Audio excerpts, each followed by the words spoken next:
The insurance check is going to Vanessa, my father said, standing in the driveway of my childhood home with his arms crossed over his chest, like the matter was already decided, like my opinion was just a formality he was obligating himself to hear. I was still shaking from the accident that had happened only 3 hours earlier, still seeing the flash of the red sedan that had run the light and slammed into my driver's side door, still feeling the jarring impact that had deployed my airbags and left my 10-year-old Honda Civic crumpled and undrivable on the side of Morrison Avenue. The police officer had been kind, had assured me it wasn't my fault, had written in his report that the other driver was clearly liable, had even called me a tow truck and waited with me until it arrived. I had called my father from the scene because that's what you do when something terrible happens. You call your parents, you expect comfort, or at least concern. He'd told me to meet him at the house, that we'd figure it out, and I'd taken that to mean he'd help me navigate the insurance process, or maybe even offer to loan me money for a rental car until the claim processed. Instead, I arrived to find my younger sister Vanessa leaning against the garage door with a smile playing at the corners of her mouth, that satisfied look she always got when something was about to go her way at my expense. Vanessa needs a car for work, Dad continued, as if this explained everything, as if my own need for transportation was somehow less legitimate than hers. She deserves a chance to get ahead, Emma. You have a good job. You're stable. Your sister is still finding her way. I stared at him, trying to process what he was actually saying. Dad, that was my car. The insurance is in my name. I'm the policyholder. He waved this away like it was a technicality, an inconvenient detail that shouldn't interfere with what he'd already decided was fair. Family helps family. That's how we do things. Vanessa can't keep borrowing your mother's car. She needs her own vehicle. I looked at Vanessa, 21 years old, working part-time at a boutique in the mall, still living in her childhood bedroom rent-free, while I'd been supporting myself since college graduation 3 years ago. I was 24, working full-time as a junior accountant at Morrison and Fletcher, taking evening MBA classes twice a week, living in a small one-bedroom apartment across town that took a third of my monthly salary. I'd bought that Honda Civic myself 4 years ago, with money I'd saved from working 2 jobs during college. Every payment, every insurance premium, every oil change had come from my own account. My mother appeared in the doorway behind Vanessa, and for a moment I thought she might object, might point out the obvious unfairness of what Dad was proposing, but she just stood there with that neutral expression she always wore when Dad made pronouncements about me and my sister, that carefully blank face that meant she wouldn't contradict him, but wouldn't quite endorse him either. "Mom?" I said, hearing the plea in my own voice and hating it. She looked away. "Your father thinks it's best, Emma. Vanessa really does need a car." The pattern was so familiar it almost didn't hurt anymore, except it did, every single time. Vanessa got, I gave. Vanessa needed, I managed. Vanessa deserved chances. I was expected to make my own. I thought about my morning, waking up at 6 to finish a client report before my 8 o'clock staff meeting, gulping coffee in my car during my lunch break while reviewing notes for my financial analysis class, staying late to help a coworker finish a tax projection because that's what team players do. I thought about Vanessa's morning, which probably started around 10, involved a leisurely breakfast that Mom made for her, and a 4-hour shift selling overpriced candles to bored housewives. "I need a car too," I said quietly, knowing even as I spoke that it wouldn't matter. "You can take the bus," Dad said. "Your office is on a bus line. Vanessa's boutique isn't." "I have night classes. The bus doesn't run that late." "You can figure something out. You always do." And there it was, the thing that had defined my entire relationship with my parents since Vanessa was born when I was 3 years old. My competence was not an achievement to be proud of, but a reason to give me less, to expect more, to redistribute resources away from me and toward my sister, who'd somehow never developed the ability to manage her own life. I looked at Vanessa again and saw triumph in her eyes, not even disguised, not even tempered with sympathy for what I'd been through that morning. She wanted my insurance money, and she felt entitled to it, and my parents agreed. "The check will be made out to me," I said, grasping at the procedural reality of how insurance actually worked. "When it comes, just sign it over to your sister," Dad said. "We'll take her car shopping next week." I felt something crack inside my chest, something that had been holding together for years under the weight of 1,000 small inequities like this one. I opened my mouth to argue, to protest, to finally say all the things I'd swallowed down since childhood, but the words wouldn't come. They never did.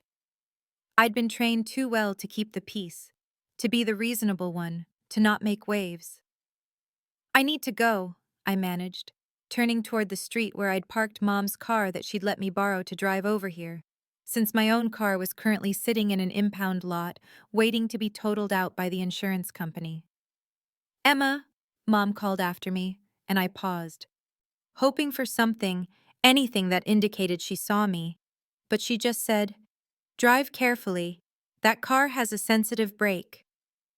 I got in and pulled away from the curb, watching my family in the rearview mirror, Dad already turning back toward the house, Vanessa following him with that bounce in her step she got when she'd won something, Mom still standing in the doorway, but not waving, not moving, just watching me leave, the way she'd watched me leave 1,000 times before without ever once asking me to stay.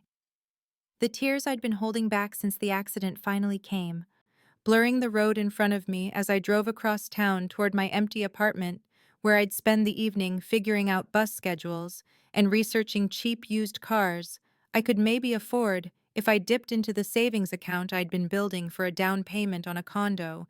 The future I'd been planning so carefully suddenly further away because my sister deserved my present more than I did. Before continuing the story, please subscribe.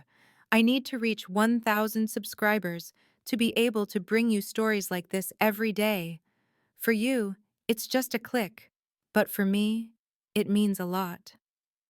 The memory of my high school graduation sat like a stone in my chest as I rode the bus home that evening, watching the familiar streets blur past through windows streaked with rain.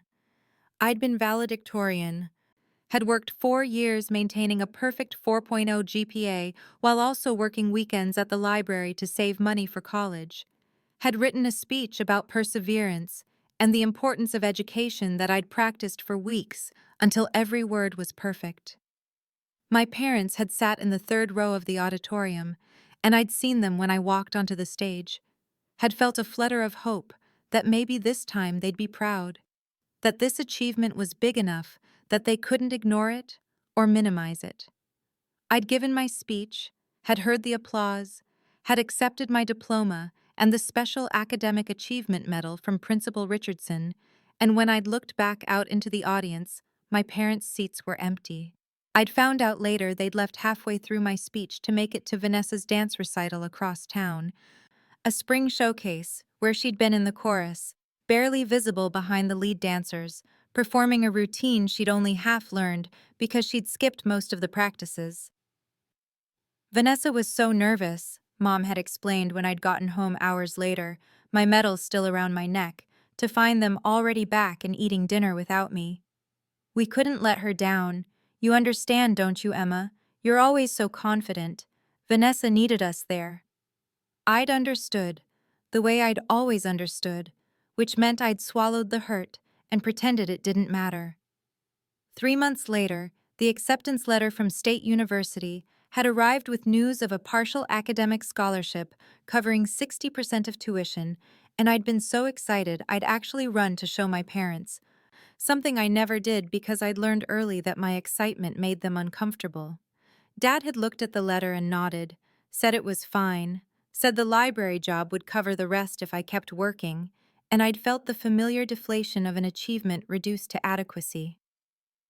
The next week, Vanessa's boyfriend of 2 months had broken up with her, and she'd spent 3 days crying in her room, refusing to eat, playing sad music loud enough that the neighbors complained. I'd come home from my library shift to find my parents sitting at the kitchen table with Vanessa between them, and Mom had asked to talk to me privately. In my room, she'd explained that Vanessa was going through something really hard, that she needed cheering up, that they'd decided to give her the $1,500 they'd been saving from my graduation gifts and their own contribution toward my college expenses, so Vanessa could do some shopping therapy and feel better about herself. I'd stood there in my work uniform, smelling like the industrial cleaner we used on the library floors, trying to process what she was telling me. "That's my college money," I'd said quietly. "You have your scholarship," Mom had replied, as if that settled it. "Vanessa needs this right now. She's not as strong as you, Emma. You've always been able to handle disappointment." I'd worked an extra job that first year of college, waiting tables 3 nights a week on top of my weekend library shifts, taking morning classes so I could maximize my work hours, eating ramen and day-old bagels from the coffee shop that employed my roommate, watching my savings account creep up by painful increments, while Vanessa posted Instagram photos of her shopping hauls and her new boyfriend, and her nights out at bars she was too young to legally enter. She'd enrolled at community college that fall, had lasted 1 semester before dropping out because the classes were too early and too hard, and not relevant to what she wanted to do, which was apparently work part-time at a boutique and live at home while our parents paid for everything. My 21st birthday had fallen on a Tuesday, and I'd mentioned it to my parents the weekend before, had even said I'd come home for dinner if they wanted. And Mom had said that sounded nice and she'd make my favorite lasagna. I'd shown up that Tuesday after my accounting class to find the house dark, and a note on the counter saying they'd taken Vanessa to look at apartments because she was thinking about maybe moving out, and they'd be back late. Vanessa's 21st, 6 months later, had involved a catered party at the house with 50 guests, a DJ, a cake from the expensive bakery downtown, and a Pandora bracelet from our parents that cost more than my monthly grocery budget. I'd met Derek 2 months after that, at a professional networking event my firm had hosted for local businesses. He was a civil engineer, smart and steady and kind, and he'd asked me to dinner after we'd spent an hour talking about urban development projects, and somehow ended up discussing our families. I'd been careful at first, had downplayed the dynamic with my parents and Vanessa, because I'd learned that talking about it made me sound bitter or jealous. But Derek had a way of asking gentle questions that got to the truth. 8 months in, he'd seen enough family dinners and enough casual dismissals of my achievements, and enough praise heaped on Vanessa for showing up on time that he'd started making careful comments about how different my parents treated us. But I'd always defended them, had always insisted they loved us both just differently, that Vanessa needed more support, and I was fine being independent. Now, sitting on the bus with my phone full of texts from Derek, asking if I was okay after the conversation with my father, I pulled up my banking app and looked at my savings account. The one I'd been building for 3 years toward a down payment on a condo, $18,000, earned through careful budgeting and sacrifice, and skipped meals and declined invitations to anything that cost money. The insurance payout for my totaled Civic would be $8,000 according to the preliminary estimate the adjuster had given me that afternoon when I'd called from my parents' driveway, $8,000 that was legally mine, that would either replace my car or disappear into Vanessa's life like everything else I'd ever had. I called the insurance company from my desk the next morning during the 15-minute break between meetings. Sitting in one of the small conference rooms on the third floor with the door closed and my notebook open in front of me, like I was reviewing client files in case anyone walked past. The claims adjuster, a woman named Patricia who sounded tired and professional, confirmed what I'd already known from reading my policy documents the night before. The check would be made out solely to me as the registered owner and policyholder, that it would arrive by mail within 7 to 10 business days, that the amount would be $8,200 after the deductible. "And just to confirm," I'd said, my voice steadier than I felt, "only I can cash this check, correct? Since I'm the only name on the policy?" Patricia had confirmed this with the kind of patience that suggested she'd answered this question many times before. had probably dealt with countless family disputes over insurance payouts, and I'd thanked her and ended the call and sat there in the empty conference room staring at my phone. Dad had called 4 times already that morning, had left 2 voicemails that I'd listened to while walking from the parking garage to my office building.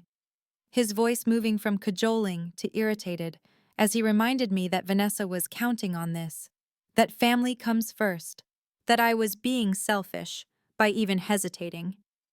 The third voicemail, left while I'd been in the meeting I couldn't skip, was more direct. Don't be selfish, Emma. Your sister needs this more than you. You have a job. She's struggling. Call me back today so we can settle this. I deleted it, and then immediately felt guilty for deleting it. Like even that small act of defiance was something I'd have to apologize for later. Linda found me at lunch sitting in my car in the parking garage, eating a protein bar and reviewing spreadsheets on my laptop because I'd been too anxious to face the break room where people would ask me questions or make small talk. She'd knocked on my window, and I'd startled badly enough that she'd looked concerned, had asked if I was okay. And something about her genuine worry had broken through the careful composure I'd been maintaining since the accident. I'd told her everything, the words spilling out in a rush that surprised me with its bitterness. About the accident and the insurance money and Dad's demand and Vanessa's entitlement, and the lifetime of this pattern that made it feel impossible to say no, even when saying yes meant sacrificing something that was legally and morally mine. Linda had listened without interrupting, her face growing progressively more appalled, and when I'd finished, she'd said something that made my stomach drop. Emma, that's financial abuse. That's what this is called.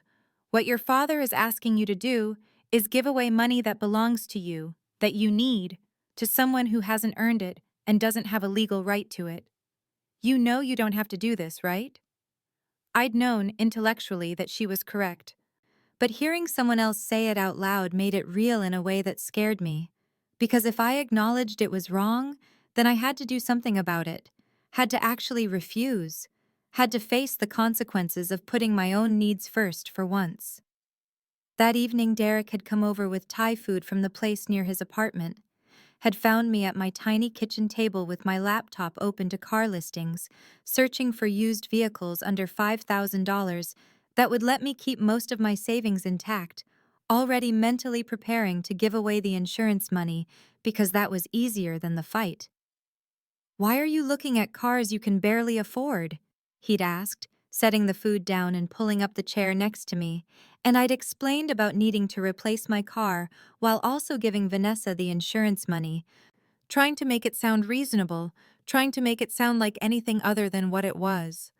Derek had been patient, had asked questions instead of lecturing, had pointed out that Vanessa could buy a cheaper car, could work full-time instead of part-time, could have saved money during the years she'd lived rent-free at home while I'd been supporting myself.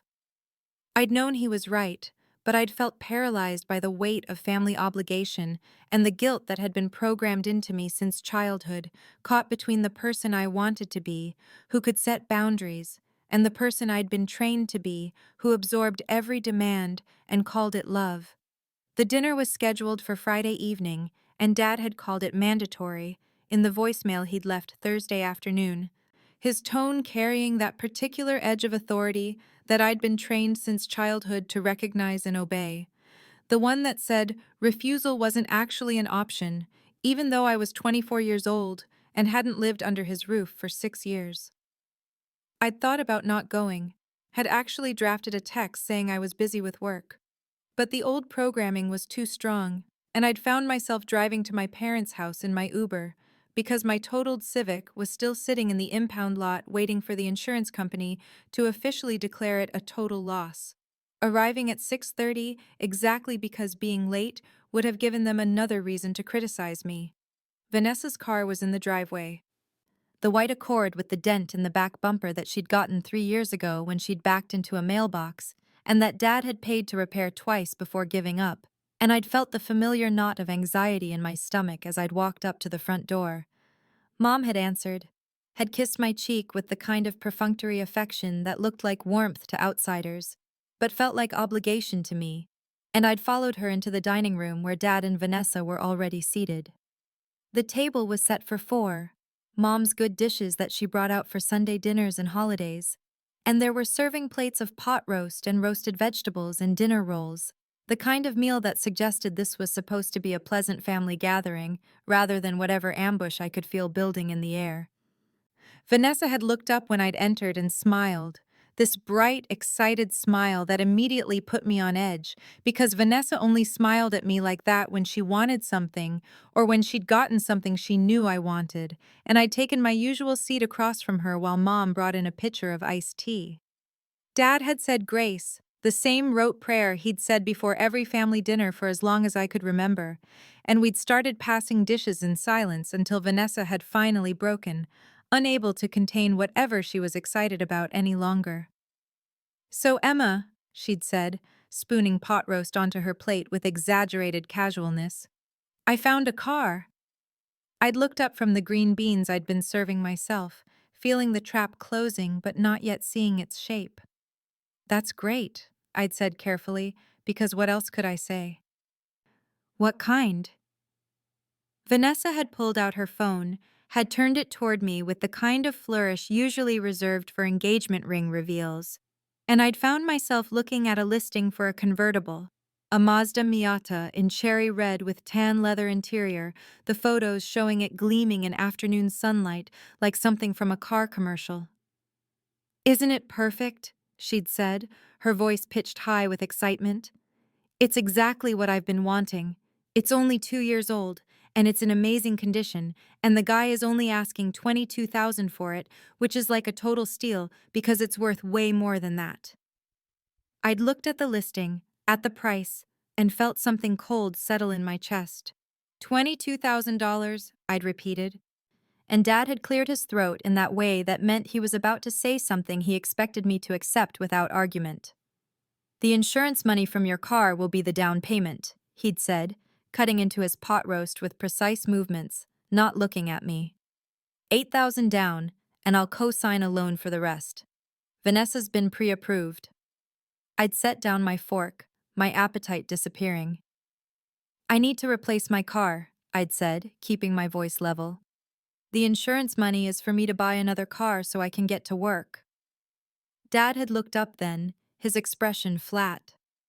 "You can take the bus. Plenty of people take the bus. Your sister needs a car for her job, and she needs something that makes the right impression." I'd stared at him, trying to process the logic. "What impression does she need to make?" "She works part-time at a boutique." Vanessa had slammed her hand on the table hard enough to make the dishes rattle, her face flushing red. "You always think you're better than me. Just because you have some boring office job and you wear ugly suits and you spend all your time working, you think that makes you so much more important. My job matters too. I interact with clients. I help people find clothes that make them feel confident. I'm building relationships that could lead to opportunities. But you wouldn't understand that because all you care about is money and your stupid career." Mom had reached over and put her hand on Vanessa's arm, a calming gesture. And then she'd turned to me with that expression of patient disappointment that I knew so well. "Emma, honey, you've always been so independent. You've never needed much help. Vanessa needs more support, and there's nothing wrong with that. We all have different strengths." The implication was clear, the same message I'd been receiving my entire life. My competence was the reason to give me less. My ability to survive without help was justification for withholding it. My strength was punishment rather than achievement. I'd felt the familiar ache in my chest, the one that came from being told that doing well meant deserving less. But underneath it was something new, something harder and angrier that I wasn't used to feeling. "The insurance check is in my name only," I'd said, hearing my voice come out steadier than I felt. "I'm the policy holder. I'm the registered owner. Legally, it's my money." Dad's face had hardened, his jaw tightening in the way that used to terrify me when I was young. "So you're choosing money over family? That's really what you're going to do here?" Vanessa had started crying, these dramatic sobs that seemed to come from nowhere, and Mom had gotten up to go comfort her while I'd sat there feeling the crushing weight of their combined judgment pressing down on me. "I just need to think about it," I'd said finally, pushing back from the table even though I'd barely touched my food. This is a big decision. I'd stood up, had grabbed my purse from where I'd set it on the side table, and started toward the door, while behind me, Vanessa had called out, "Selfish bitch," loud enough that I'd heard it clearly, and neither of my parents had said a word to correct her. I'd spent the weekend at Derek's apartment because I couldn't bear to be alone, couldn't bear the silence of my own space where every surface seemed to echo with the memory of Vanessa calling me a selfish bitch, while my parents had sat there and said nothing, had done nothing, had let her venom land on me like I deserved it for the crime of wanting to keep what was legally mine. Derek had picked me up Friday night after the disaster of a dinner, had taken one look at my face, and pulled me into his arms without asking questions. And I'd spent that night on his couch, wrapped in blankets, while he'd made tea, and sat beside me and let me cry without trying to fix it. Saturday morning, he'd made breakfast, scrambled eggs and toast and coffee, and we'd sat at his small kitchen table while I'd pushed food around my plate and tried to explain the weight pressing on my chest, the suffocating guilt that made it hard to breathe even though I knew intellectually that I hadn't done anything wrong. "What if I just give them the money?" I'd said, hearing how desperate I sounded.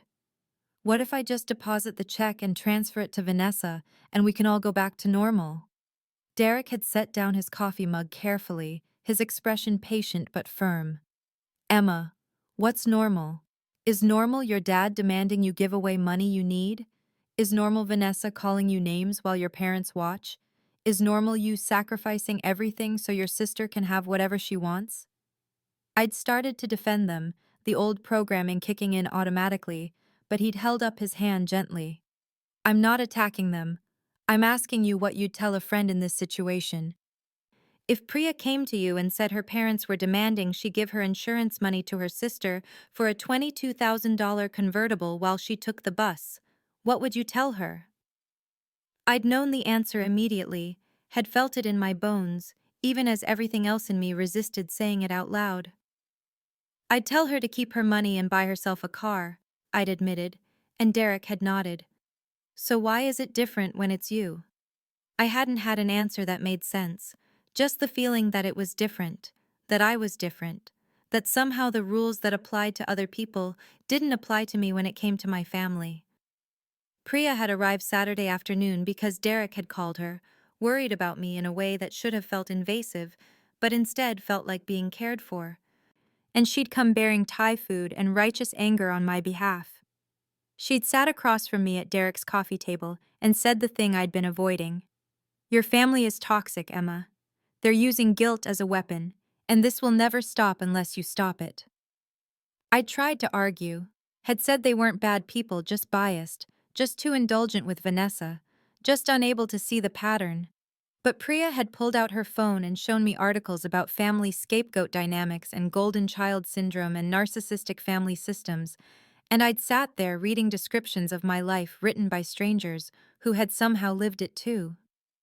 Sunday evening, I'd gone back to my apartment, had thanked Derek for the weekend, and promised I was okay, even though I wasn't sure that was true. And I'd sat alone in my living room with my laptop open and made the decision that felt like jumping off a cliff. I would keep the insurance money. I would deposit the check when it arrived. I would buy a sensible used car that would get me to work and school. I would not ask permission. I would not negotiate. I would simply do it and deal with the fallout, because the alternative was giving away $8,000 I desperately needed to avoid a confrontation that was coming anyway. But even as I made the decision, I felt terrified, felt the guilt clawing at my throat, felt the weight of their disappointment crushing my chest.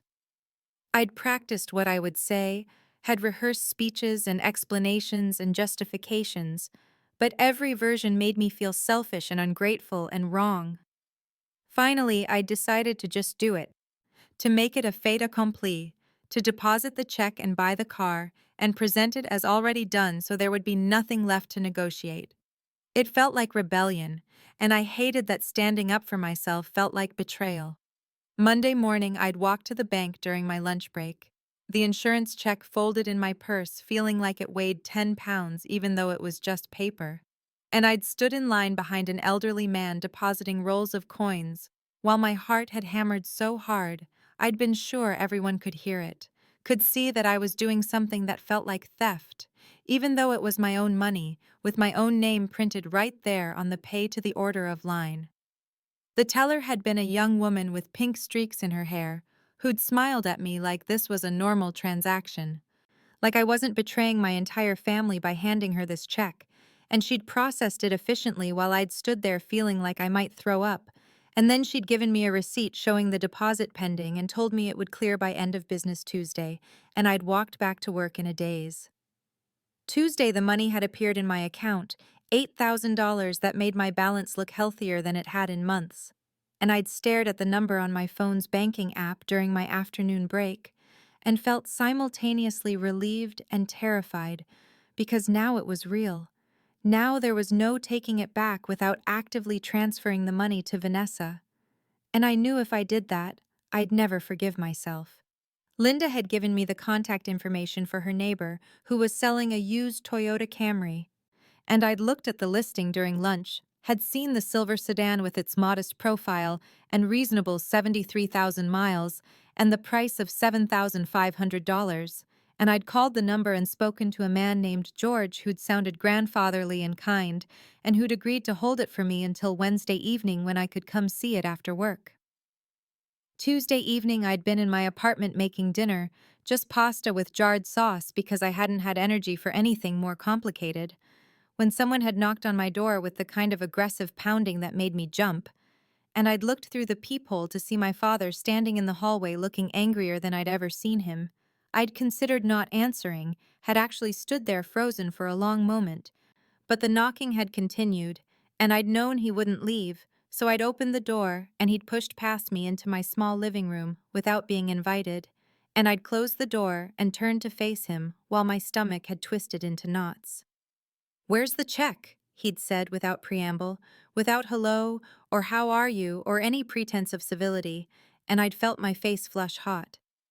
"I deposited it," I'd said, my voice coming out smaller than I'd wanted, and his face had gone red, this deep, angry color that I remembered from childhood when I'd disappointed him, which had been often. "You're really doing this? You're really being this selfish?" The word had hit me like a slap. Selfish, the label I'd been trying to avoid my entire life, and I'd felt tears prick my eyes, but I'd forced them back. "It's my insurance money," I'd said, hearing my voice shake but pushing forward anyway. "From my car, from the accident that could have killed me." He'd made a dismissive gesture like that was irrelevant. "Your sister was counting on this. She's devastated. She had plans. Your mother is ashamed of you." That word, ashamed, had landed like a physical blow, had knocked the air from my lungs, because disappointing them was one thing, but bringing them shame was something else entirely, and I'd felt myself starting to cave, starting to calculate if I could still transfer the money before Vanessa found a car. But then I'd thought of Derek asking what I'd tell a friend in this situation, of Priya showing me those articles about family dynamics, of the relief I'd felt seeing that money in my account, and I'd straightened my spine. "I'm buying a replacement car tomorrow," I'd said, and my father had looked at me with an expression of such disgust that I'd actually taken a step back. "Don't bother coming to family dinners anymore," he'd said, his voice cold and final.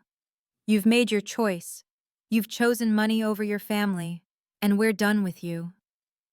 He'd turned and walked out, had slammed my apartment door so hard that something had fallen off my bookshelf, and I'd stood there in the sudden silence, feeling like the floor had dropped out from under me. I'd made it to the couch before my legs had given out, had collapsed onto the cushions and started crying, these awful gulping sobs that had hurt my chest, and I'd grabbed my phone and texted Priya with shaking hands. "He came here. He said they're done with me." She'd responded within 30 seconds. "On my way," and she'd arrived 20 minutes later with chocolate ice cream and righteous fury, had held me while I'd cried, and told me over and over that I'd done the right thing, that their reaction proved how toxic they were, that I deserved better. "You feel like you're losing your family over $8,000, she'd said, stroking my hair while I'd cried into her shoulder. But Emma, they're the ones willing to discard you over $8,000 that was legally yours. They're the ones choosing money over you. Wednesday morning, I'd woken up with a knot in my stomach that had nothing to do with the used car I was buying, and everything to do with the 17 missed calls that had accumulated on my phone overnight. My mother's number appearing 6 times, Vanessa's 11, and I'd listened to the voicemails while getting dressed for work, each one a progression from guilt to anger to outright hostility. My mother's voice saying, "Emma, honey, please call me back. Your sister is beside herself. How could you do this to her?" And then later, "This is incredibly selfish. You know that, don't you?" And Vanessa's messages starting with tears, her voice choked and dramatic as she'd said, "I can't believe you'd betray me like this," and escalating to fury by the final message where she'd screamed, "You're a selfish bitch, and I hope you're happy. We're done. You're not my sister anymore." Derek had picked me up after work, had driven me to George's house in a quiet neighborhood 20 minutes away, and George had been exactly as kind as he'd sounded on the phone. A man in his 70s with white hair and a gentle smile who'd shown us the Camry sitting in his driveway and explained that it had been his wife's car before she'd passed 6 months ago, that he couldn't bear to drive it but wanted it to go to someone who'd take care of it. The car had been perfect, silver and unassuming with black interior that still smelled faintly of lavender, and I'd test-driven it around the neighborhood while Derek had chatted with George. And when I'd pulled back into the driveway, I'd known this was the right choice. This reliable sedan that would get me where I needed to go without drama or flash or any attempt to impress anyone. We'd handled the paperwork in George's kitchen, me writing a check for $7,500 and feeling my savings account cry out in protest, but knowing this was necessary. And George had handed me the keys and the title and had patted my hand and said, "Take good care of her, she's a good car." And I'd promised I would, had felt tears prick my eyes at this stranger's kindness. Derek had followed me back to my apartment in his car, and I'd parked the Camry in my assigned spot and sat there for a moment just looking at it, this tangible proof that I'd chosen myself, that I'd set a boundary and held it even when everything in me had wanted to cave, but instead of feeling triumphant, I'd felt grief, this heavy, aching sadness that I'd had to fight my own family for the right to replace my totaled car. Thursday at work I'd been useless, had stared at spreadsheets without seeing them, had caught myself on the verge of tears 3 separate times, and Linda had noticed during the afternoon, had appeared at my desk and said, "Coffee now," in a tone that wasn't a question, so I'd followed her to the cafe down the street, where we'd sat in a corner booth, and I'd told her everything, the deposit and my father's visit, and the messages and the car purchase, and she'd listened without interrupting until I'd finished, and then she'd said something I hadn't expected. "I cut off my family when I was 32, she'd said, wrapping her hands around her coffee mug. My mother was an alcoholic, my father was her enabler, and my brother was the golden child who could do no wrong while I was the family scapegoat who got blamed for everything, including their dysfunction. And one day I realized I was driving myself into the ground trying to earn love from people who weren't capable of giving it. So I stopped. Just stopped trying. Stopped calling. Stopped visiting. Stopped setting myself on fire to keep them warm. I'd stared at her, unable to imagine Linda with a family like that. Linda who was so competent and calm and put together. "Do you regret it?" I'd asked, and she'd shaken her head firmly. "Best decision I ever made. I grieved for about a year, grieved the parents I deserved but never had, and then I built a life with people who actually valued me, and I've never been happier." Friday evening, I'd driven to my parents' house in my new Camry, unable to help myself, needing to try one more time to make them understand, to explain that I hadn't been trying to hurt anyone, that I'd just needed to take care of myself for once, and I'd pulled into their driveway and sat there staring at the unfamiliar car parked where my mother's minivan usually sat. A silver BMW sedan that was clearly used but just as clearly expensive, probably 10 years old, but well maintained with luxury written all over it. and I'd felt something break open in my chest as I'd realized what I was looking at. I'd gotten out of my Camry and walked up to the front door, my heart pounding, and I'd knocked because suddenly using my key had felt presumptuous, and the realization that my father had bought Vanessa a car anyway, had bought her something nicer than what I'd bought myself, had bought her exactly the kind of statement vehicle she'd wanted just in a different form, made me understand with sudden clarity that the insurance money had never been about Vanessa's need, had never been about the practical necessity of transportation, had been about keeping me in my place as the one who gave while Vanessa remained the one who received. My mother answered the door with a face that could have been carved from ice, her expression neutral, but her eyes cold in a way I'd never seen directed at me before. And when I asked if we could talk, she'd hesitated for a long moment before stepping back to let me in, not welcoming, just permitting entry like I was a salesperson she didn't want to deal with, but felt obligated to hear out. I'd stepped into the living room where I'd spent so many Sunday dinners trying to earn approval I'd never received. And my father had been sitting in his recliner with the television on, some football game playing, and he hadn't looked at me, hadn't acknowledged my presence at all, had just kept his eyes fixed on the screen like I was invisible. "Where's Vanessa?" I'd asked, and my mother had said, "Out celebrating her new car," with an emphasis on the last three words that had been clearly meant to wound me, to remind me of what I'd supposedly taken from my sister. I'd forced myself to keep my voice steady as I'd said, "I needed to talk to you both, to explain." And I'd launched into the speech I'd been rehearsing in my head during the drive over, about how the insurance money had been in my name, how I'd needed to replace my totaled car, how I hadn't been trying to hurt anyone but had just been trying to take care of myself, and my father had cut me off mid-sentence without even looking at me. "We know what you did," he'd said, his voice flat and hard. "You showed us who you are." The words had hit me like a slap, and I'd felt my prepared speech dissolve, felt myself scrambling for different words, any words that might reach them. "The BMW in the driveway," I'd said, hearing my voice shake. If Vanessa needed a car so badly, if this was really about her transportation, then why does my insurance money matter? You bought her a car anyway. My mother had sighed like I was being deliberately obtuse, like I was a child who refused to understand simple arithmetic.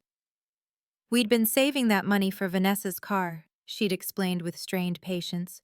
$15,000 we'd put aside over the past 2 years.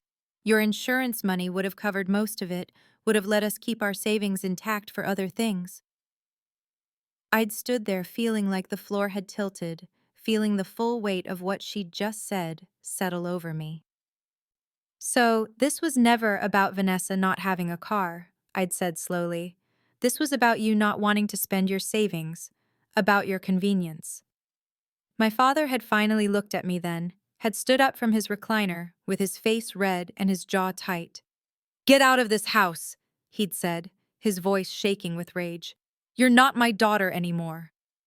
I'd stared at him, tears streaming down my face, even though I'd been trying so hard to hold them back. "Over $8,000 that was mine?" I'd asked, my voice breaking. "Over your selfishness," he'd said. "Over choosing yourself over family. Over showing us that you care more about money than about your own sister." My mother had stepped forward then, had added her own verdict with a sad shake of her head.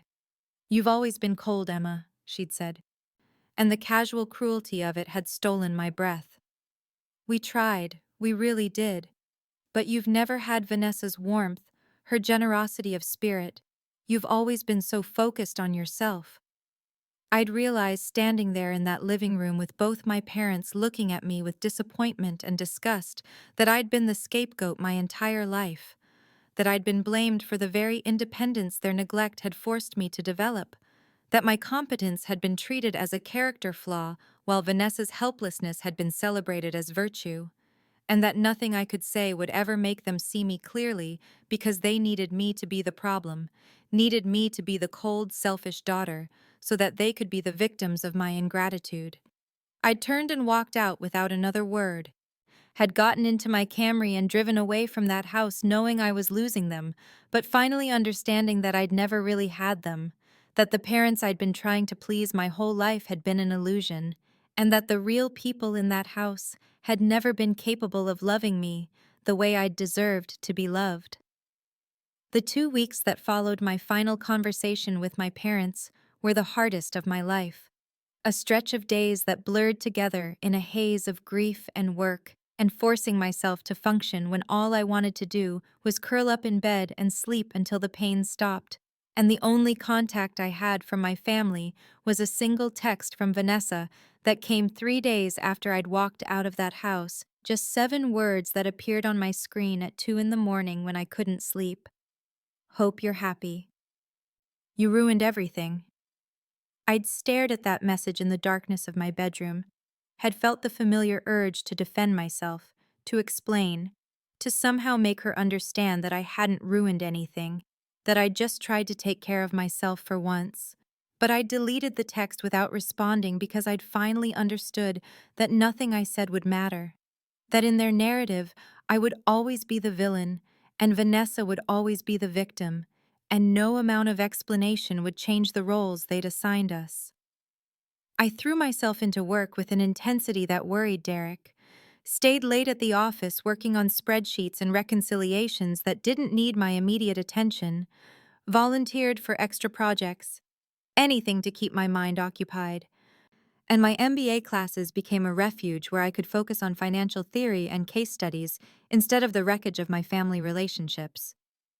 Derek was supportive, but I could see the concern in his eyes when he'd come over in the evenings to find me still in my work clothes at 8 o'clock, having forgotten to eat dinner, having forgotten to do anything except work and study, and try not to think about the fact that my parents had disowned me over $8,000 that had legally been mine. I wasn't sleeping more than 4 or 5 hours a night, would lie awake replaying conversations and wondering what I could have said differently, what magic words might have made them see me, and I'd lost 7 pounds in 2 weeks because food tasted like cardboard, and eating felt like a chore I couldn't muster the energy for. Priya had staged an intervention on a Saturday afternoon, had shown up at my apartment with Thai food and a determined expression, and she'd made me sit on the couch and eat pad Thai while she'd delivered some hard truths in her characteristically blunt way. "You keep waiting for them to apologize," she'd said, watching me push noodles around with my fork. "You keep checking your phone hoping they'll call and say they were wrong, that they see you now, that they're sorry." I'd nodded because she was right, because even though I knew intellectually that I'd done nothing wrong, some part of me was still that little girl desperate for her parents' approval, still hoping that if I just waited long enough they'd realize they'd made a mistake. "Emma," Priya had said gently, taking my hand, "that might never happen. They might never apologize, might never see their own toxicity, might never admit they were wrong. And you need to grieve that, need to grieve the family you deserved but never had, because you can't move forward if you're stuck waiting for people who aren't capable of giving you what you need." Her words had broken something open in me, and I'd cried then, really cried. The kind of deep sobbing that comes from the center of your chest. And Priya had held me while I'd grieved for the parents I'd never had, for the sister relationship that had never been real, for the family that had existed only in my desperate hoping.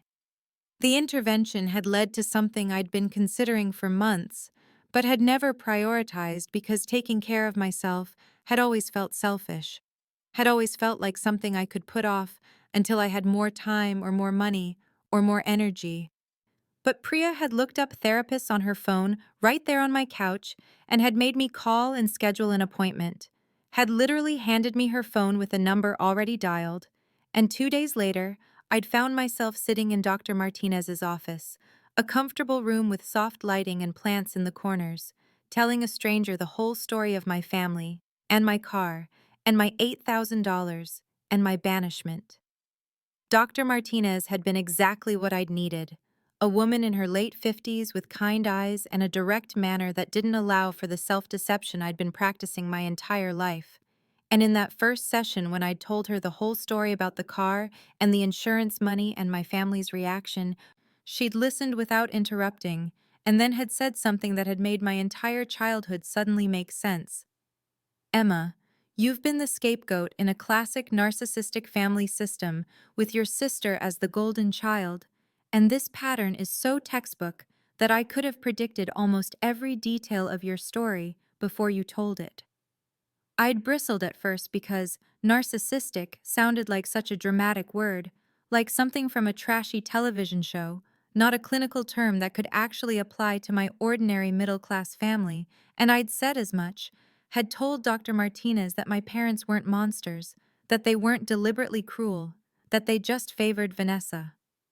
She'd nodded and explained that narcissistic family systems weren't about cartoon villains twirling mustaches, but about specific patterns of behavior, about assigning children rigid roles and punishing them for stepping outside those roles, about one child who could do no wrong and another child who could do no right regardless of their actual behavior. And as she'd described these dynamics, I'd felt like she was reading from the script of my life.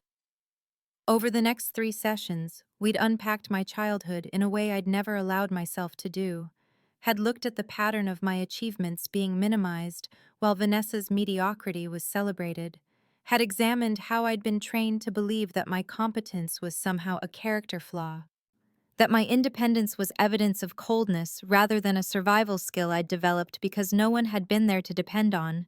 And Dr. Martinez had helped me see that the system had been rigged against me from the start, that there had never been any way for me to win, because my role had been to lose so that Vanessa could win by comparison.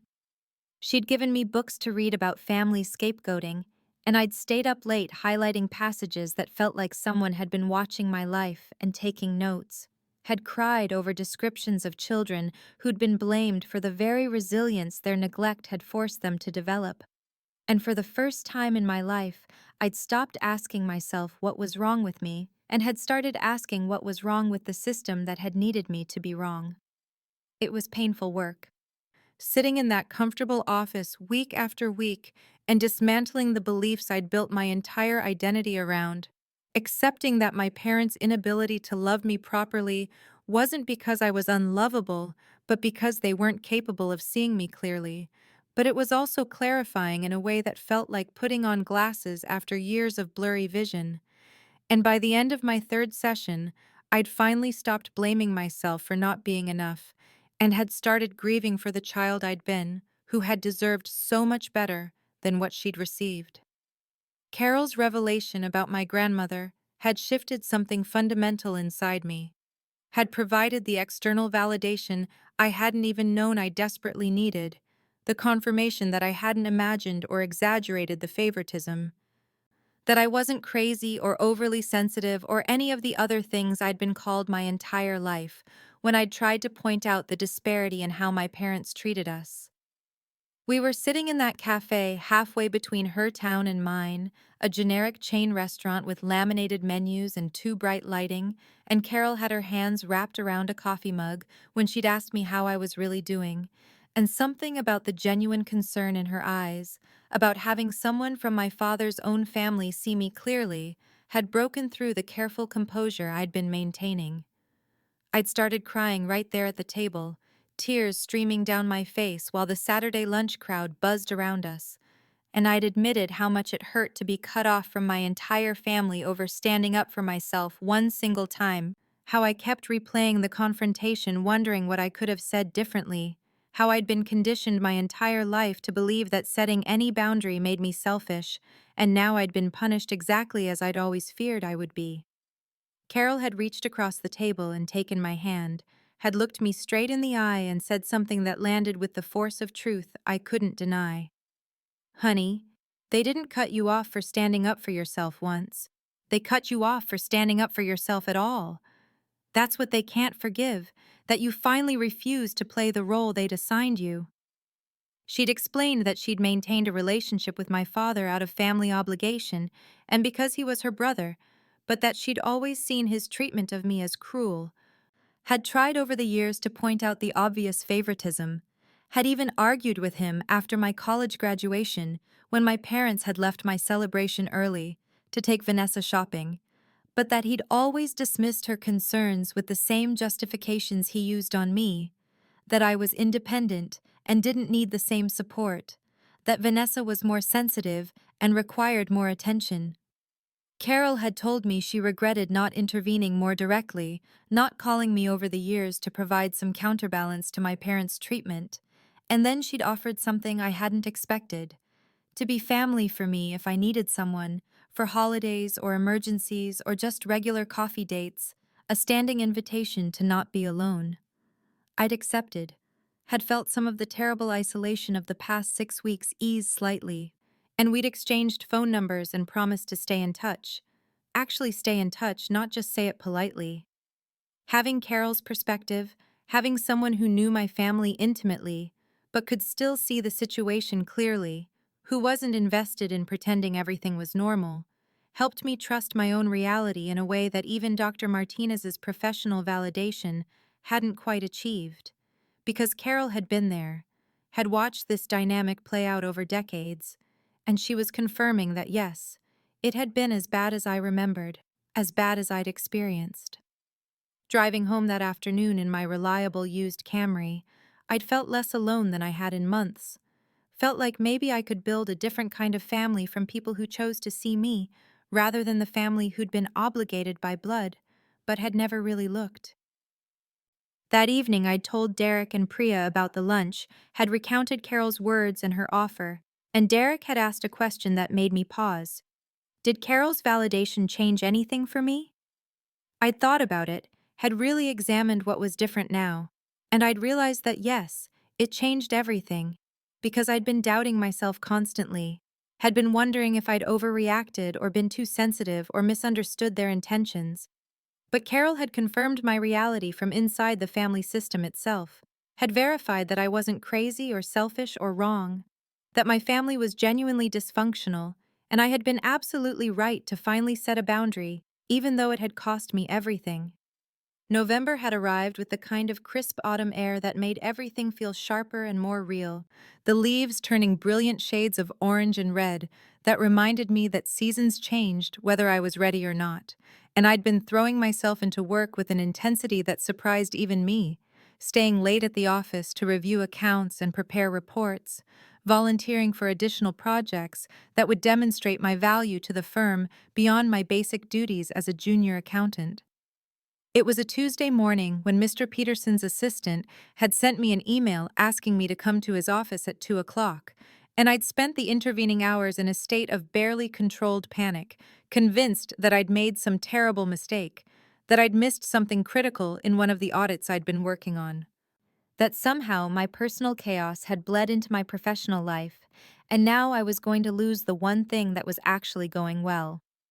I'd arrived at his office exactly on time, my palms sweating and my heart racing, and when I'd knocked on his door and he'd called me in with that serious expression he always wore, I'd been preparing myself for the worst, running through every project I'd touched in the past month, trying to figure out what I'd done wrong.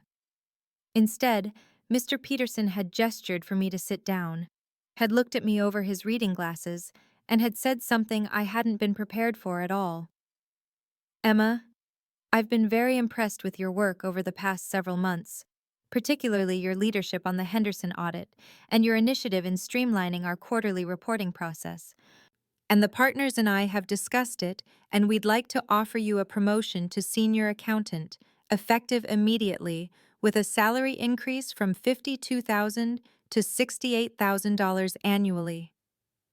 I'd sat there for a moment in complete shock, the words not quite processing, because I'd been so prepared for criticism that praise felt like a foreign language, and when he'd continued explaining that I'd be getting my own small team to manage, that I'd be taking on more client-facing work, that they saw real potential in me for continued advancement, I'd felt tears prick at my eyes and had to blink them back rapidly because crying in your boss's office wasn't exactly professional. I'd accepted immediately, had thanked him probably too many times, and had walked back to my desk in a daze, the promotion feeling both completely earned and somehow impossible. Validation of all the late nights and early mornings, all the sacrifices I'd made to put myself through my MBA program while working full-time, all the years of being responsible and self-sufficient because I'd never had another choice.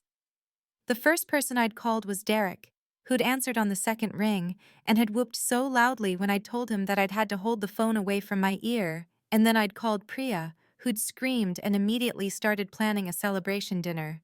And then I'd called Aunt Carol, who'd told me she was proud of me and that she'd never doubted I'd go far.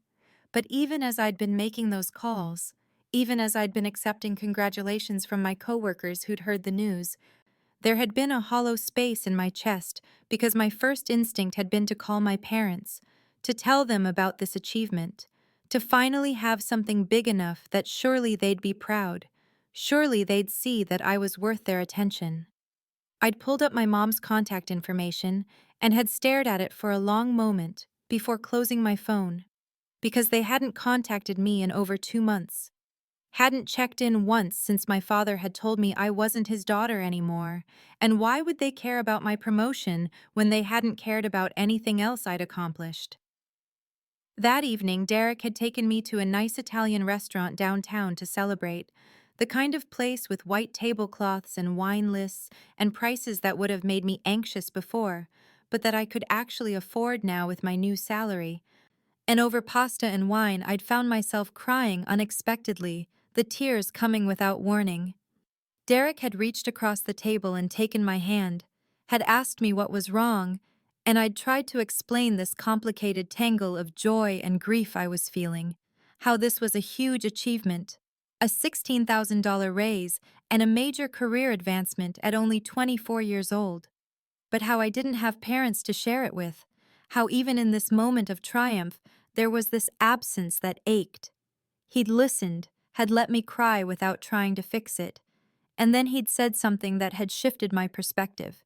He'd reminded me that I'd built this life entirely on my own, without my parents' support or recognition or encouragement, that everything I'd achieved had been despite their neglect, rather than because of their help, and that the promotion wasn't something that had happened in spite of them, but rather because I'd always had to be self-sufficient, had always had to work harder and push further because I'd never had a safety net to catch me if I fell. I'd realized sitting there in that restaurant with tears streaming down my face that he was right, that I'd been succeeding without my parents for years, that the only difference now was that I was doing it without the emotional drain of also constantly managing their rejection and trying to earn approval that was never going to come, and that maybe, just maybe, their absence was actually freeing me to become the person I'd always had the potential to be. The week before Thanksgiving had arrived with a kind of creeping dread that I hadn't expected, the holiday season suddenly looming as a minefield of family expectations and traditions that I was no longer part of, and I'd been trying not to think about it, had been throwing myself into work and my MBA classes and evening dinners with Derek. But the anxiety had been building anyway because some part of me kept waiting for the phone call, for my mother or father to reach out and pretend nothing had happened, to invite me to Thanksgiving dinner as if the past 3 months hadn't occurred. When my phone had rung on Tuesday evening and I'd seen Mom's name on the caller ID, my heart had started racing so fast I'd thought I might be sick, my hands shaking as I'd stared at the screen trying to decide whether to answer. And I'd almost let it go to voicemail before some combination of hope and curiosity had made me swipe to accept the call. Her voice had been neutral, carefully controlled in that way she had when she was delivering news she thought might be poorly received, and she'd said without any preamble or greeting, "Emma, your father and I want you to know you're not invited to Thanksgiving this year. Vanessa is still very hurt by what you did, and we won't have the day ruined by tension or drama." I'd stood there in my apartment holding the phone, processing the fact that my mother had called me specifically to uninvite me from a holiday dinner I hadn't even been planning to attend, and something about the absurdity of it, about her need to formally exclude me rather than just letting the absence happen naturally, had sparked something unexpected inside me. I'd found myself saying, my voice steady and calm in a way that surprised me, "I wasn't planning to come." There had been silence on the other end of the line, a pause that had stretched long enough that I'd wondered if the call had dropped. And then my mother had said with clear surprise in her voice, "Oh, well, that's fine then." I'd felt a surge of something that might have been anger or might have been clarity, and I'd asked, "Did you really call just to uninvite me? Just to make sure I knew I wasn't welcome?" Mom had gotten defensive immediately, her voice taking on that edge of irritation she always got when questioned. "We're trying to protect Vanessa. She's sensitive, not tough like you. She needs to feel comfortable in her own home." There it was again, that familiar pattern of using my competence and self-sufficiency as weapons against me, of treating my strength as if it meant I didn't have feelings or needs or the capacity to be hurt. I'd said, years of unspoken truths suddenly demanding to be voiced. "I was in a car accident, Mom. Someone ran a red light and totaled my car and I could have been killed. You never once asked if I was okay. You never asked about injuries or whiplash or trauma. You just wanted my insurance money for Vanessa."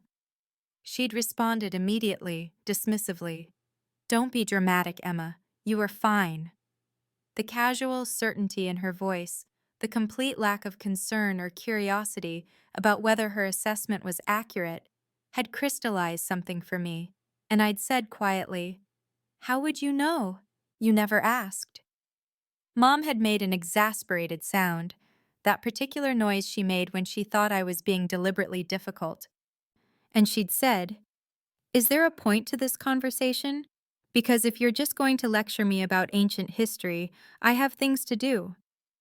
I'd realized in that moment, standing in my small apartment with my mother's impatient voice in my ear, that there was no reaching her, no combination of words or explanations or emotional appeals that would make her see me clearly, that she'd constructed a version of me in her mind that served the family system they'd built, and nothing I said would penetrate that narrative. I'd said simply, "No, no point. Happy Thanksgiving, Mom." And I'd hung up before she could respond, my hands shaking as I'd set the phone down on my kitchen counter. But I hadn't cried, hadn't collapsed into the familiar grief that these conversations usually triggered, because what I was feeling instead was anger. Clean and sharp and energizing, and that anger felt stronger and more useful than the grief that had been weighing me down for months, felt like something I could build on rather than something that would drag me under. Thanksgiving morning had arrived cold and gray, the kind of November day that made you want to stay in bed under heavy blankets rather than face the world. And I'd woken up in Derek's apartment with a knot of anxiety in my stomach, because even though I'd told my mother I wasn't planning to attend their dinner, even though I'd been uninvited in the most deliberately hurtful way possible, some part of me still ached at the thought of spending the holiday away from my family, away from the traditions I'd grown up with, even if those traditions had always involved me being somehow less than. Derek had kissed my forehead and told me his parents were excited to have me, that his mom had called twice to ask about my food preferences and whether I had any allergies, and the level of consideration in those questions had made me want to cry because it was such a stark contrast to my own mother's approach to hosting, which had always involved elaborate preparations for Vanessa's favorite dishes, while my preferences were afterthoughts if they were considered at all. We'd driven to Derek's parents' house in the suburbs, a comfortable two-story colonial with a wreath on the door and pumpkins still arranged on the front steps. And when Susan had opened the door, she'd immediately pulled me into a tight hug, had held me for a long moment and whispered in my ear, "You're always welcome here, sweetheart." Always. And I'd had to fight back tears at the simple kindness of it, at the genuine warmth in her voice that expected nothing in return. The house had been full of people, Derek's older brother and his wife, his younger sister home from grad school, two aunts and an uncle, a grandmother who insisted I call her Nana, and they'd all greeted me with smiles and hugs, had asked how I was doing, had made space for me at the table as if my presence there was perfectly natural and expected.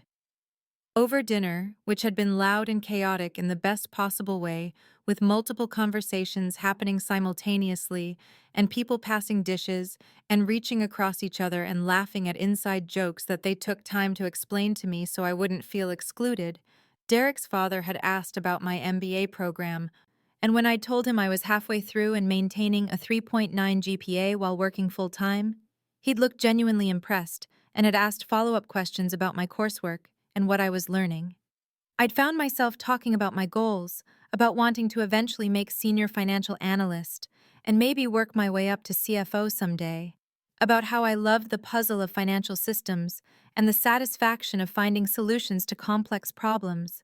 And Derek's parents had listened with real interest, had asked intelligent questions, had taken my ambitions seriously rather than treating them as cute or unrealistic or threatening. His mother had asked about my promotion, had congratulated me warmly, had said that any company would be lucky to have someone so dedicated and capable. And I'd realized, sitting there at that table, surrounded by people who barely knew me, but who were treating me with more genuine interest and respect than my own family ever had, that this was what family was supposed to feel like. That it wasn't supposed to be a competition or a hierarchy or a system where love was conditional on staying small and unthreatening. Driving home that night, my hand in Derek's as he navigated the quiet streets, I told him how grateful I was for his family, how much it had meant to be included in their celebration, and he'd squeezed my hand and said something that had made my heart skip. He'd said that his family loved me, that his mom had already started referring to me as her future daughter-in-law, even though we'd only been dating 10 months, and I'd felt my face flush hot in the darkness of the car, but I hadn't hated the idea, hadn't felt panicked or pressured, had instead felt a quiet sense of rightness at the thought of building a life with someone whose family knew how to love without conditions. In my therapy session the following Monday, I'd processed the holiday with Dr. Martinez, had tried to articulate this complicated tangle of emotions I was feeling, and when she'd asked how it had felt to spend Thanksgiving with a functional family, I'd admitted that it had been wonderful, but that it had also highlighted in sharp relief everything I'd never had, every holiday where I'd felt like an afterthought or an obligation, every family dinner where I'd watched my parents celebrate Vanessa's mediocrity while my actual achievements went unnoticed. Dr. Martinez had nodded slowly and had said something that had given me permission to feel what I was feeling. She'd said that grief was appropriate, that I was mourning not just the family I'd lost by setting boundaries, but the family I'd deserved and never actually had, that I was grieving the parents who should have been proud of me, who should have celebrated my successes, who should have asked if I was okay after a car accident instead of immediately trying to take my insurance money. I'd cried then, really cried in a way I hadn't let myself do before, because I'd been so focused on being strong and moving forward that I hadn't given myself space to fully feel the loss.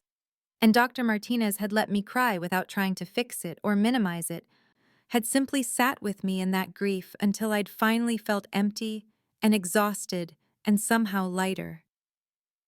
December had arrived with its particular brand of chaos, the kind that came at year-end in accounting when every client needed their books closed and audited and finalized before the new year, and I'd been working late most nights, managing my small team of 2 junior accountants through the complexity of financial statements and tax preparations, while also keeping up with my MBA winter term coursework, which had ramped up in intensity with final projects due before the holiday break.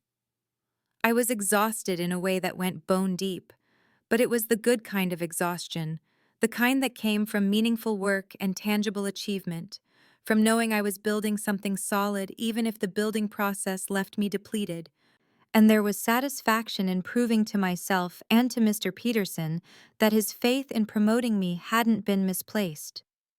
Derek had been patient with my crazy schedule, had brought dinner to my apartment on nights when I was too swamped to cook, had quizzed me on financial theory concepts while I paced around my living room trying to memorize frameworks and formulas, and I'd found myself thinking more and more about what his mother had said about me being her future daughter-in-law, about what it might mean to build a life with someone whose family actually knew how to love without conditions or competitions. 2 weeks before Christmas, on a Wednesday evening when I'd finally left the office at a reasonable hour and was heating up leftovers in my apartment, my phone had rung with Vanessa's name on the caller ID, and I'd stared at it for 3 rings, trying to decide whether to answer, because this was the first direct contact from her since that single bitter text message back in September, and I had no idea what she could possibly want after 4 months of silence. Curiosity had won out over caution, and I'd answered with a careful, "Hello," and Vanessa's voice had been strange, not hostile in the way I'd expected, but not warm either, more flat and uncomfortable, and she'd said, "Emma, we need to talk." I'd waited, not filling the silence, having learned in therapy that I didn't need to make things comfortable for people who'd made me uncomfortable for years. And after a long pause, Vanessa had continued, "I'm calling because Mom thinks I should apologize, and because I need to ask you for something. And I figured I should do the apology part first." The transactional nature of it had been so blatant, so typically Vanessa, that I'd almost laughed, but I'd kept my voice neutral and said, "I'm listening." And I'd heard her take a breath that sounded annoyed, as if she resented having to do this, as if my mere existence was an inconvenience she was being forced to acknowledge. Vanessa had continued after that uncomfortable pause, and what she'd said next had been delivered in a tone that suggested she was reading from a script someone else had written, probably our mother. "I'm sorry if you felt hurt by how things went with the car situation, and I hope we can move past it because family is important."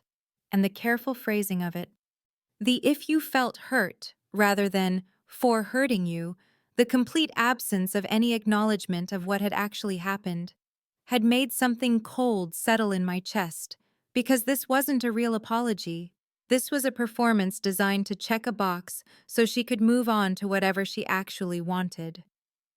I'd taken a breath and had said in a voice that was calmer than I felt, "Vanessa, you called me a selfish bitch. Our parents disowned me over $8,000 that was legally mine from my totaled car, and nobody in this family has bothered to ask if I was okay after an accident that could have killed me, so I'm not really interested in a non-apology that blames me for feeling hurt." And I'd heard her sharp intake of breath, that familiar sound she made when she was offended that someone wasn't just going along with what she wanted, and she'd said with an edge creeping into her voice, "God, Emma, this is why nobody wants to deal with you. You make everything so difficult. I'm trying to apologize here." And I'd almost laughed at the idea that I was the one making things difficult, that I was somehow the problem for not accepting an apology that wasn't actually an apology at all. I'd been about to hang up when Vanessa had said quickly, as if she knew she was losing me, "Wait, just listen for a second, okay? I'm in trouble and I need help, and you're the only one who can fix this." And despite everything, despite months of therapy and boundary setting and learning to protect myself, some old instinct in me had responded to those words, because I'd spent my whole life being the one who fixed things, who solved problems, who took care of everyone else, and Vanessa had known exactly which buttons to push. I'd stayed silent, waiting, and she'd launched into her real reason for calling. Apparently, the BMW that Dad had bought her had been purchased with a loan he'd co-signed, and Vanessa had missed 3 payments because she'd been going through a hard time and had needed the money for other things. And now the bank was threatening repossession and going after Dad's credit, and Dad was furious with her. Actually furious in a way she'd never experienced because she'd always been the protected one, and Mom was being unreasonable about it.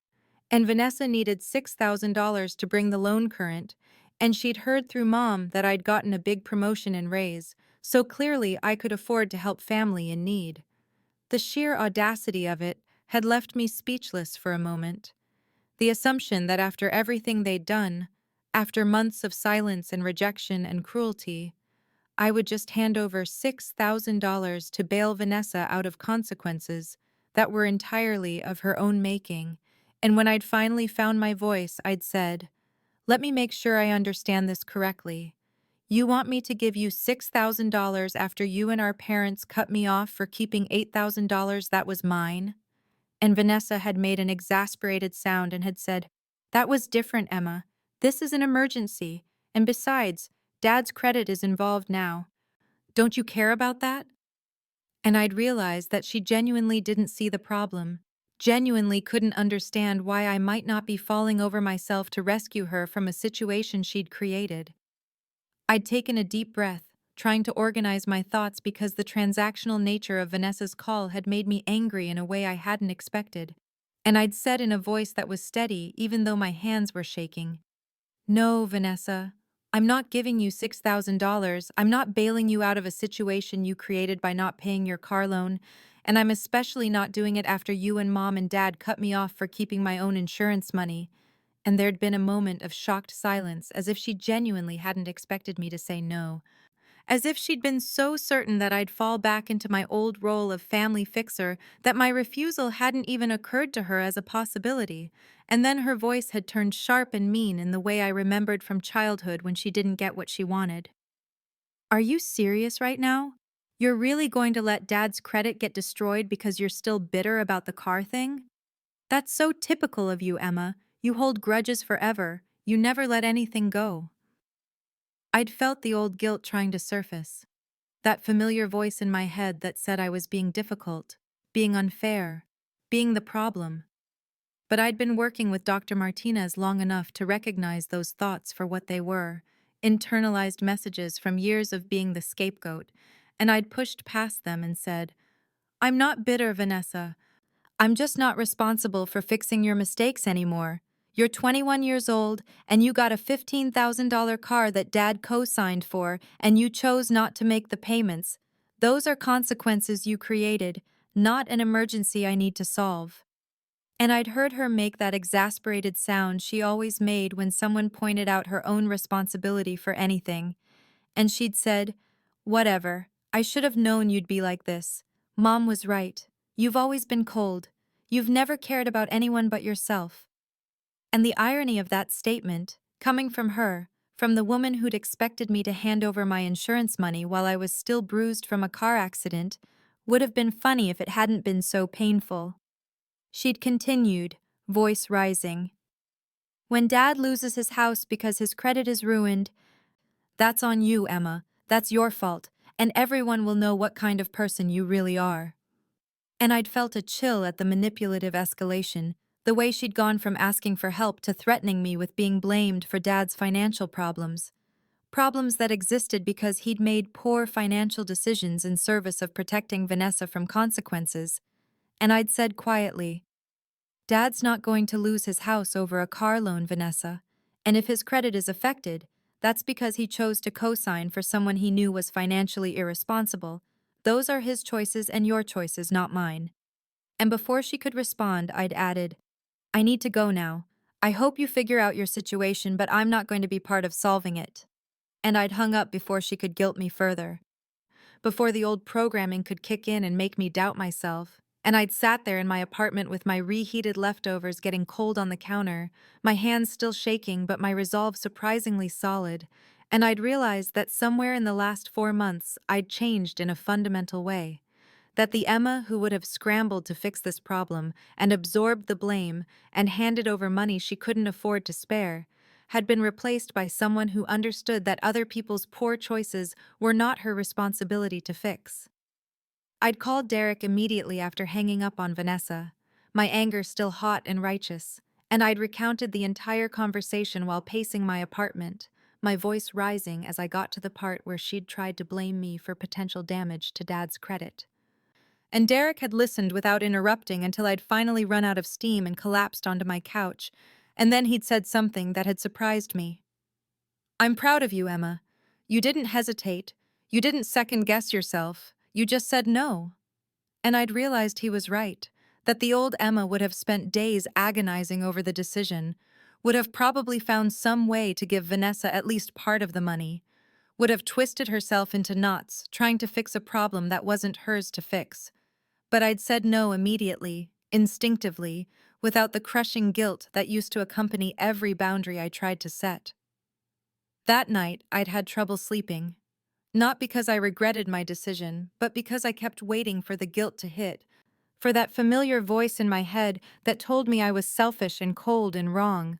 But it never came, or at least not with the same power it used to have.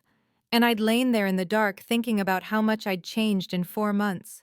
How the person who'd stood in her parents' driveway in August being told to hand over her insurance money felt like a different person entirely, someone younger and smaller and more afraid.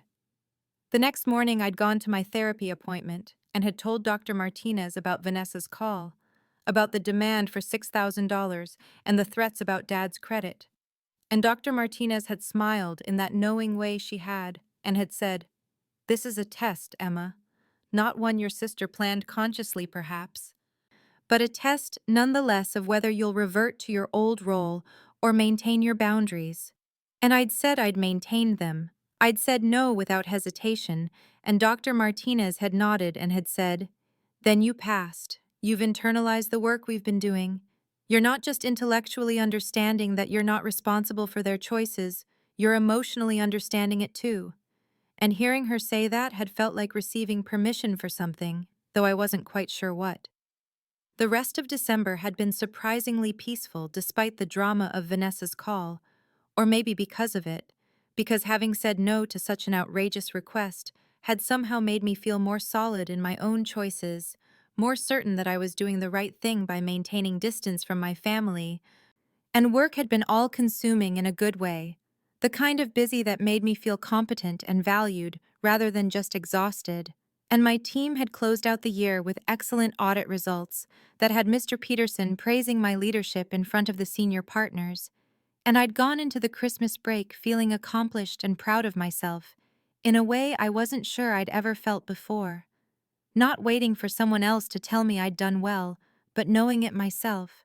And Derek and I had spent Christmas Eve at his parents' house and Christmas Day quietly at my apartment, just the two of us, cooking an elaborate dinner together and watching movies, and not once wishing I was somewhere else, with someone else, trying to earn approval that would never come.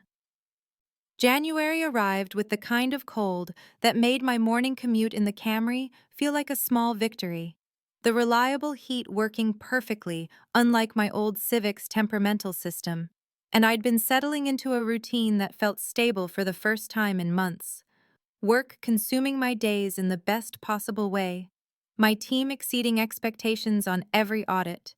Mr. Peterson mentioning in passing that the senior partners had noticed my contributions, and my MBA classes pushing me intellectually in ways that made me feel sharp and capable. And Derek and I had fallen into an easy rhythm of weeknight dinners at one apartment or the other, and weekends that mixed social time with his friends and quiet nights in, and I'd been seeing Dr. Martinez weekly still, processing layers of family dysfunction that seemed endless, but each session leaving me feeling lighter, more certain of my own reality.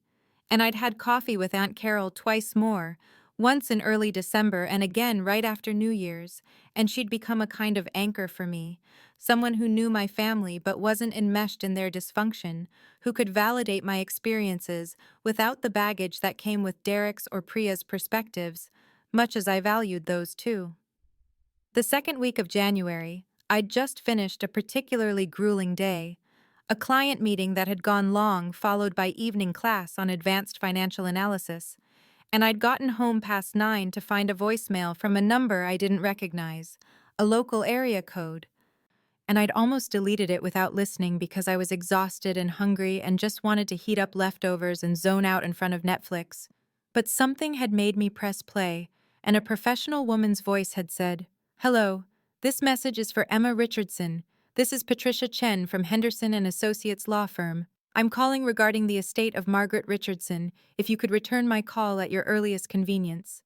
And she'd left a number, and I'd stood there in my entryway, still in my coat, trying to process what I'd just heard, because Margaret Richardson was my grandmother, Dad's mother, who'd died 2 years ago.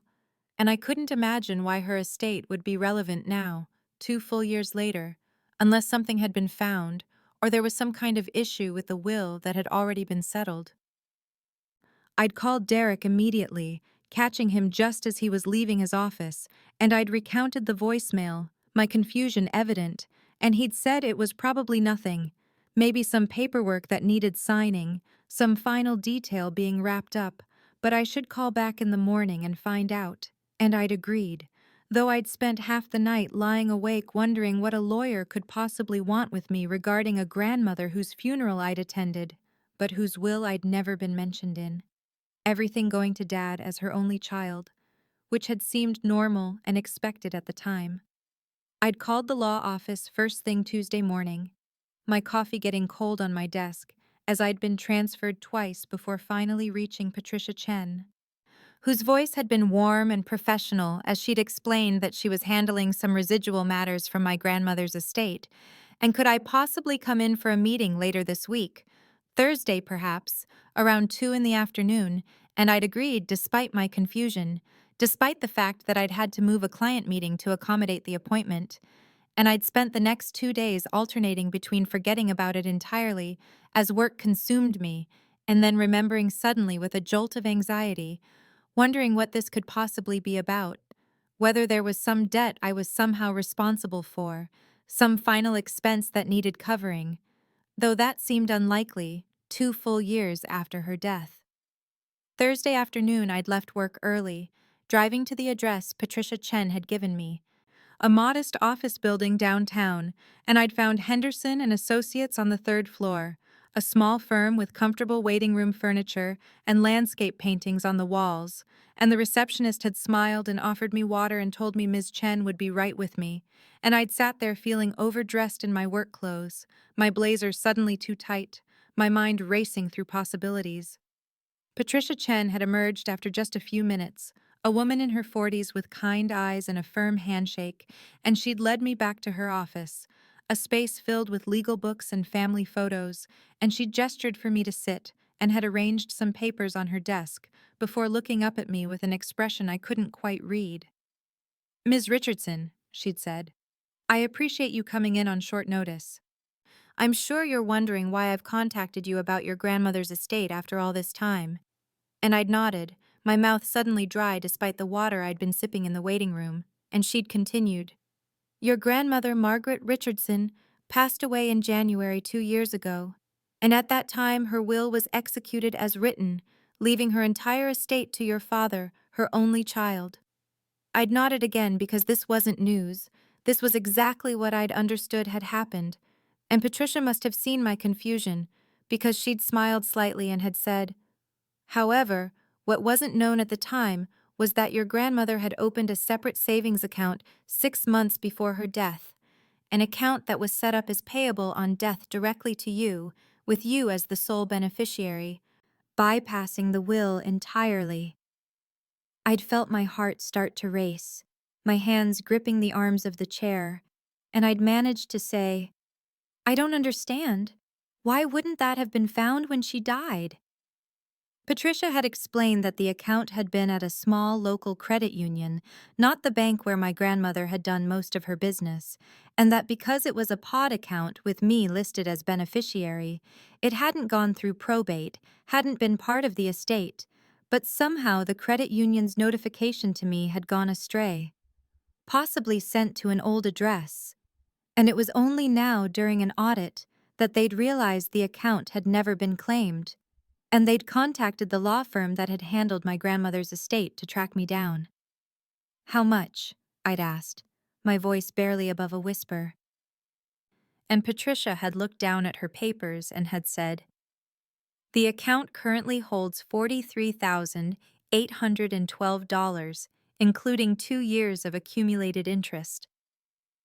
The number had hung in the air between us, impossibly large, and I'd felt tears spring to my eyes without permission, because this was my grandmother, my kind, quiet grandmother, who'd always seemed to see me more clearly than my parents did, who'd told me once when I was 16 and crying over some slight from my father that I was going to do remarkable things, that I had strength they didn't recognize, and she'd done this, she'd found a way to give me something that couldn't be taken, couldn't be redirected to Vanessa, couldn't be absorbed into my parents' plans and preferences.